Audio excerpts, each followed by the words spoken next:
Saudara-saudara yang sama dikasihi di dalam nama Tuhan, selamat pagi, salam sukacita bagi kita sekalian.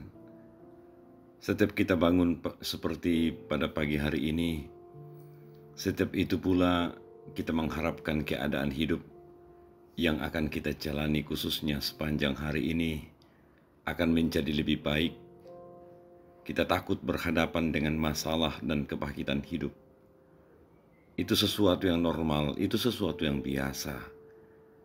Tetapi bagaimana firman Tuhan menjawab keadaan ini? Kita akan membaca dan mendengarkan firman Tuhan. Tetapi sebelumnya mari kita memohon pertolongan kuasa Roh Kudus menyertai kita. Kita berdoa. Bapa di sorga, syukur dan puji Engkau membangunkan kami pada pagi hari ini. Kami dalam menjalani kehidupan dan kenyataan kehidupan kami tiap hari sangat membutuhkan kekuatan dan perlindungan-Mu Tuhan. Supaya kami jangan takut dan khawatir berlebihan. Mampukan setiap kami Tuhan untuk mengerti dan memahami firman-Mu itu dalam hidup kami. Kami akan membaca firman-Mu, berkati dan lindungi kami. Dalam nama Yesus kami berdoa. Amin. Pada hari Rabu 7 April 2021 hari ini, bacaan firman Tuhan bagi kita sekalian dari 1 Korintus pasal 15 ayat 50 sampai ayat yang ke-58. Firman Tuhan demikian.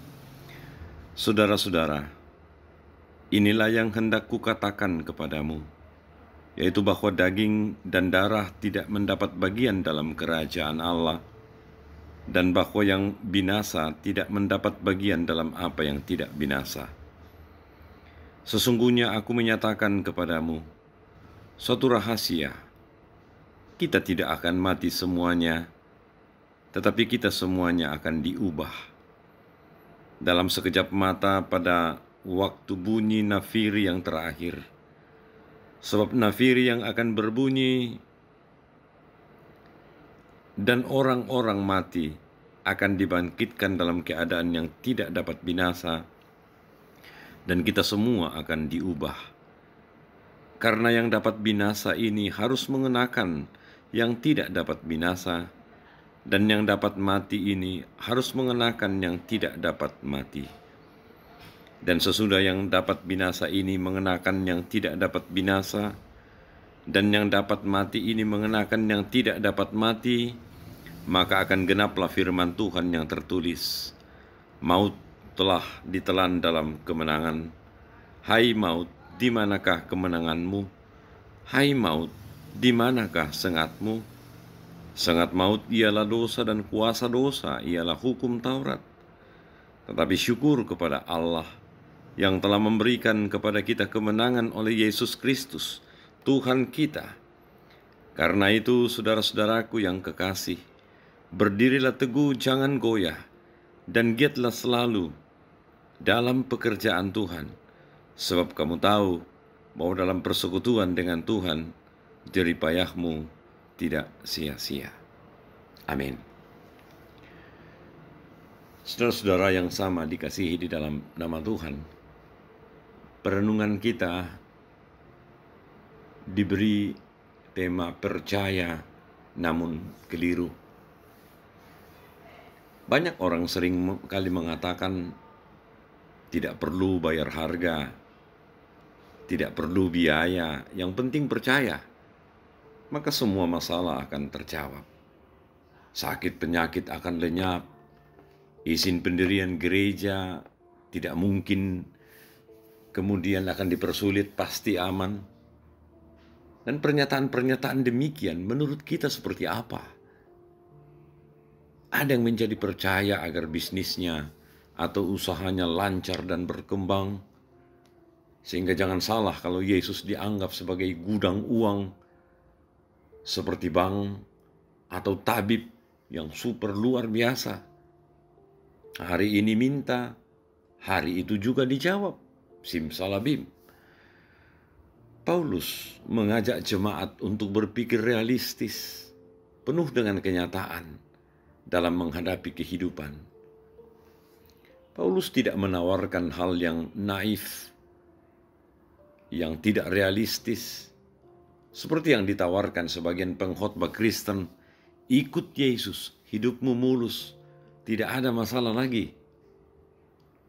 Tetapi Rasul Paulus memperhadapkan jemaat, memperhadapkan kepada kita semua pada fakta bahwa dalam hidup ini kita harus berjerih payah, yakni berupaya mencari solusi dari persoalan yang rumit. Karena itu Paulus memberi peneguhan, jerih payahmu tidak sia-sia. Tuhan tidak membiarkan kita menabur dengan air mata, lalu menuai dengan tangan hampa. Tetapi yang Tuhan janjikan adalah bila menabur dengan air mata, maka tentunya akan menuai berkat Tuhan. Inilah pandangan Rasul Paulus. Keselamatan melalui karya kebangkitan Kristus menjadi sebuah kepastian. Keyakinan akan Injil keselamatan membuat kita berpikir yang realistis, tidak mudah tergoncang oleh berupa-rupa pengajaran tentang kematian. Jangan sampai kita menjadi orang percaya, namun keliru menjalani kehidupan nyata ini. Ingatlah bahwa hanya kekuatan Allah saja yang dapat menghidupkan dan mengubahkan hidup kita dari hari ke hari hingga kekal kelak. Tetaplah percaya dalam kebenaran dalam Kristus, karena hanya di dalam Dia, yaitu Kristus, kita beroleh hidup yang bermakna, yang pasti, dan nyata. Amin. Saudara, mari kita menyatukan hati untuk kembali berdoa kepada Tuhan. Tuhan, hidup kami dari hari ke hari tidaklah mudah. Zaman sekarang ini ada begitu banyak rupa-rupa, bagian-bagian tersulit dalam hidup kami. Ada begitu banyak hal hari-hari ini Tuhan, yang semakin mengikat kehidupan kami dalam ikatan yang sangat kuat. Dan oleh karena itu Tuhan, dalam bagian-bagian seperti ini kuatkan kami, mampukan kami untuk tetap beriman dan percaya kepadamu, tidak tergoda sedikit pun dan tidak memalingkan perhatian kami sedikit pun kepada pengajaran-pengajaran di luar sana ya Tuhan, yang seringkali begitu memudahkan kehidupan ini dengan cara mereka sendiri, dengan cara manusiawi kami belaka, tanpa mengakui kehadiran Tuhan yang sanggup untuk memberikan kekuatan kepada kami. Bahkan juga hindarkan kami Tuhan dari godaan pernyataan-pernyataan yang kemudian semakin menakutkan dalam kehidupan ini, seakan-akan kami tidak percaya kepada segala sesuatu dapat diatur oleh Tuhan sedemikian rupa dengan baik untuk mendatangkan kebaikan kepada kami. Berkati seluruh jemaat-Mu Tuhan, berkati anak-anak-Mu Tuhan, sehingga dalam pergumulan, dalam kesulitan hidup hari-hari ini, kami tetap kuat untuk menjalani iman dan percaya kami kepadamu. Ini doa kami Bapa, ampuni salah dosa kami. Dalam nama Yesus kami berdoa. Amin.